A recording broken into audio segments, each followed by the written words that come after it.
All right, welcome everyone to the fourth and final for the year SolidWorks user group. Really happy you could all make it. Thank you so much. And thank you to our sponsor, Impact Systems. I am going to jump into a presentation on scanning to machining. For those not familiar, I'm Dylan Pratt with Interlink Engineering. We provide engineering mechanical design services to the Phoenix area and have been the SolidWorks user group hosts for the last 15 plus years. Um, yeah. Um, so this presentation is going to be kind of almost like a offshoot of something we talked about actually recently at a PDX event. We had more of a tutorial, kind of a longer overview of exactly step by step how to implement tools like what I'm going to go through. I'm not going to go through in that amount of detail. Um, but what I want to do is show us actually we shortly after PDX had to use these tools that we have and that we showed off rather um, for a real life application. So I kind of wanted to just show that off and how we actually use this all the time in our normal everyday.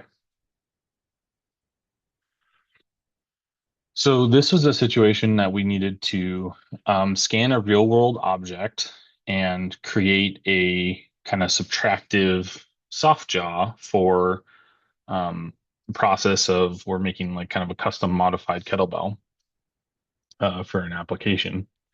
And so basically to do that, we need to scan the physical part and then import it into CAD, convert and kind of output for machining. Um, let's show you real quick kind of what that looks like step by step. And this is the actual physical weight and soft jaw we did end up getting complete just before the presentation, actually. So the first step we're going to do is scan the weight, which you can see here in our CANS VL scanner. We just kind of quickly threw it together, got the critical surfaces we needed, and pretty much outputted exactly just that with minimal processing. We weren't too worried about everything being perfect and watertight. We just kind of needed a basic enough scan to get it into SolidWorks and move on it from there. You can see here, we imported it into SolidWorks. We have that mesh file. We overlaid it with our kind of soft jaws on how we were expecting to use that. And actually, let me switch over to SolidWorks here, and you'll see what I'm talking about. So we put it into a position, we import it into the part, we move it into position, essentially just combine it away, and then end up with soft jaws that we need. Had to have a couple holes added and just a few processing, but very simple, very straightforward, and this is what we were aiming for. So, like I said in my presentation here, that's it, right? That's all we needed. Well, not quite.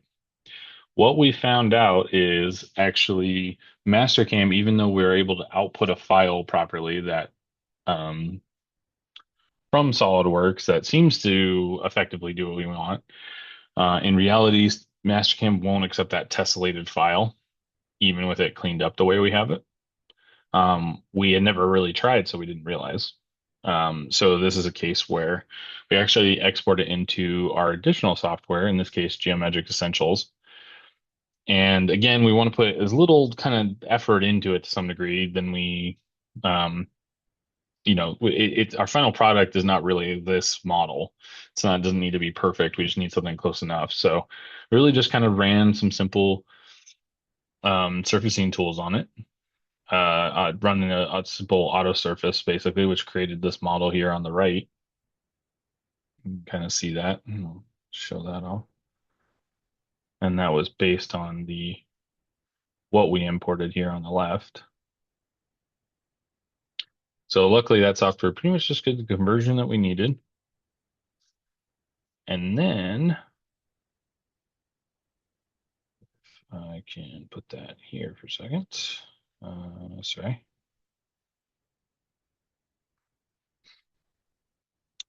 Like SolidWorks. And so now you can see that version. Now, it's not a perfect single surface, there's lots of little surfaces, but for our purpose, that's totally fine. Did the same thing, just dropped it in, moved it around, and ultimately got essentially the same part we had before. It's just instead of a tessellated based on scan data file, it's interpolated as surfacing, which now our Mastercam program can properly interpret. So we were able to output that, and like you saw on the desk, and this is a setup for machining the soft jaws, and then like you saw on the desk, we ended up with a perfect set of soft jaws for clamping our kettlebell.